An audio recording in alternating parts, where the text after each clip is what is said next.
வணக்கம். சங்கீதாங்க சார் எங்கள் பேர். எனக்கு 2 பசங்க சார். அதுவும் ட்வின்ஸு. சிசேரியன் பண்ணி தான் எனக்கு குழந்தை பிறந்தது. அதுலேருந்து நான் வந்துட்டு வேலைக்கு போகிறதில்ல. எனக்கு உடம்பு முடியாதனால நான் வேலைக்கு போகிறதில்ல. வீட்டில் தாங்க சார் இருக்கோம். என் மாமியார் இருக்காங்க, என் வீட்டுக்கார் இருக்காங்க. வீட்டுக்கார் வந்துட்டு சரியா ஒரு வேலைக்கு போனாலும் வீட்டை கவனிச்சிக்க மாட்டாங்க சார். என் மாமியார் இருக்காங்க, அவங்க மட்டும்தான் எங்கள் குடும்பத்தை பார்த்துக்கிறாங்க. நான் வீட்டில் தான் உடம்புக்கு முடியாமல் நான் வீட்டில் இருக்கனால என் மாமியார் மட்டும்தான் எங்களை கவனிச்சுக்கிறாங்க. அவரும் கூலி வேலைக்கு போய் தான் அவங்க பார்த்துக்கிறாங்க. மாசத்துல அவங்களுக்கும் ஒரு 10 நாள் 5 நாள் தான் வேலை கிடைக்கும். அப்படி இருக்கிற சூழல்ல நாங்கள் எங்க குழந்தைங்கள சரியா கவனிச்சுக்கிறது இல்லை, கவனிக்க முடியல காசு பிரச்சனையால. எப்படின்னா அவங்களுக்கு வந்துட்டு தேவையானது வாங்கி தர முடியல, சத்தானது வாங்கி கொடுக்க முடியல. அவங்க தேவைப்படுறது கேட்கவும் அவங்களே எங்கள்கிட்ட கேட்க மாட்டிக்கிறாங்க. ஏப்பா தம்பி அப்படின்னு கேட்டா அவங்க இல்லைம்மா இல்லை வேணாம் அப்படின்னு வர்றாங்க. அடுத்த பசங்க எப்படி இருக்கானுங்கன்னு பார்த்துட்டு நாம கேட்டோம்னா அவனுங்க இல்லை எனக்கு வேணாம் இதுவே போதும் அப்படிங்கிறாங்க. அவங்களுக்கு ஒரு நல்ல சாப்பாடு சத்தான உணவு செஞ்சு தர முடியல.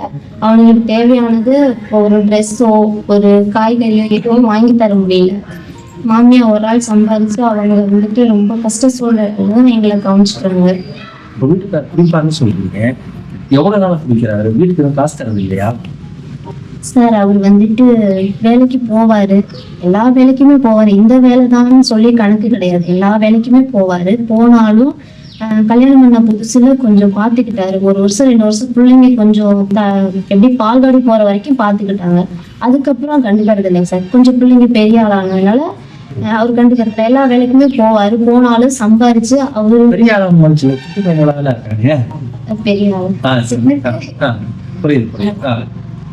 கொஞ்சம் இப்போ கொஞ்சம் வளர்ந்துட்டனால அவங்க சார் கண்டுக்கிறது இல்லை, வீட்டுக்காரு கண்டுக்கிறது இல்லை. நீங்க அவர்கிட்ட பேசி பார்த்துருப்பீங்களாமா? தெரிஞ்சலையா அவரு? ஆமா சார், பேசினாலும் என்ன குடிக்கலன்னு சொல்லுவாரு. அப்படி இருந்தாலும் வேலைக்கு போயிட்டு வர்றப்ப குடிச்சிட்டு தான் வருவாரு. குடிச்சிட்டு வந்தாலும் அந்த சூழல்ல வந்துட்டு இவனுங்களை எங்களால சரியா கவனிச்சுக்க முடியல. வீட்டுல வந்து படிப்பானுங்க, படிச்சாலும் அந்த நேரத்துக்கு குடிச்சிட்டு வந்து ஏதாவது பேசினாலும் சண்டை வந்துடும். சண்டை வந்து அந்த படிக்கிற நேரத்துக்கு வந்துட்டு இவனுங்களுக்கு டிஸ்டர்ப் ஆயிரும். படிக்க முடியாது. படிக்கிற நேரத்துக்கு அந்த புக்கை வச்சுட்டு எந்திரிச்சு வந்துடுவானுங்க எங்க சண்டையை விளக்குறதுக்கு. அப்படி இருந்தாலுமே சண்டை போடக்கூடாது அப்படின்னு சொல்லிட்டு அமைதியா வீட்டுல இருந்தாலும் வர நேரத்துக்கு ஏதாவது ஒரு பிரச்சனை வந்துடும். அவர் வந்து சண்டை கட்டிக்கிட்டாரு. என்ன மாதிரி பிரச்சனை? அது எதனால குடிக்கிறாங்கன்னு தெரியாது. இல்லைன்னா குடிக்கலன்னு தான் சொல்லுவாரு வீட்டை விட்டு வெளியே போறப்ப. இருந்தாலும் வீட்டுக்கு வர்றப்ப குடிச்சிட்டு தான் வருவார். பொழுதுனைக்கு எப்படி வேலை செய்யறாங்க?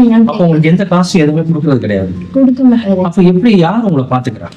மாமியா பாத்துக்கிறாங்க சார். அவங்க என்ன வயசாகுது, என்ன வேலைக்கு போறாங்க, என்ன மாதிரி எல்லாம் அவங்க உதவி பண்றாங்க? அவங்க வந்துட்டு அவங்களுக்கு 65 வயசு ஆகுதுங்க சார். அவங்க கூலி வேலைக்கு தான் போவாங்க, களவெட்ட போவாங்க, இந்த மாதிரி வயல் வேலைக்கு தான் போவாங்க. அப்படி இருந்தாலுமே ஒரு 6 மாசமும் அந்த வேலையும் இருக்கும்.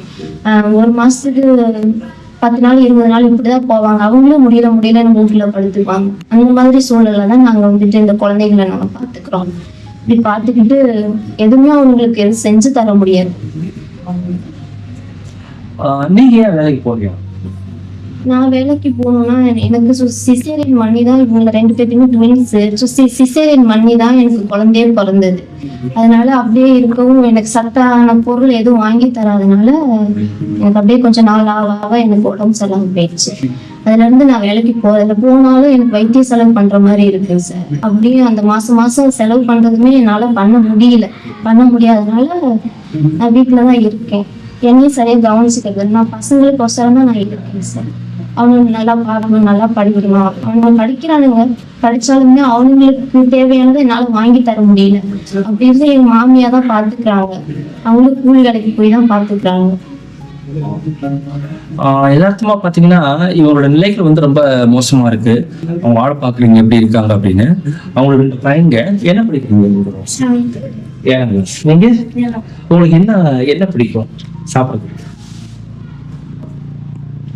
என்ன பிடிக்கும் சாப்பிட?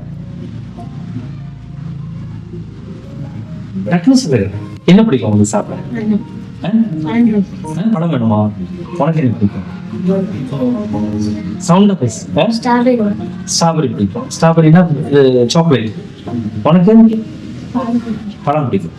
ஆக்சுவலாக அந்த பையங்க ரொம்ப டிப்ரெஷனாக இருக்கானுங்க. அந்த அம்மா சொல்கிறாங்க, ஆக்சுவலாக அந்த வீட்டோட நிலைகளை பார்த்துட்டு அவங்களால வந்து அந்த பையங்களால எதுவும் கேட்க மாட்டேங்கிறானுங்க. அப்பா அம்மாட்ட காசு கிடையாது, ஆச்சி தான் பாட்டி தான் எல்லாமே பண்ணுது, அப்பா இப்படி இருக்காருன்னு அதுலேயே அவங்க கவலையாக இருக்காங்க. தொடர்ந்து நிறைய பேர் நீங்கள் உதவி பண்ணுறீங்க. இந்த பையங்க நல்லா படித்து வர்றதுக்கும் இந்த அம்மாவோட நல்ல ஹெல்த்தியாக இருக்கிறதுக்கும் நீங்கள் உதவி பண்ணீங்கன்னா ரொம்ப சந்தோஷமாக இருக்கும். ரொம்ப நன்றிம்மா, ரொம்ப சந்தோஷம். உங்களுக்கு கண்டிப்பாக உதவி வரும்.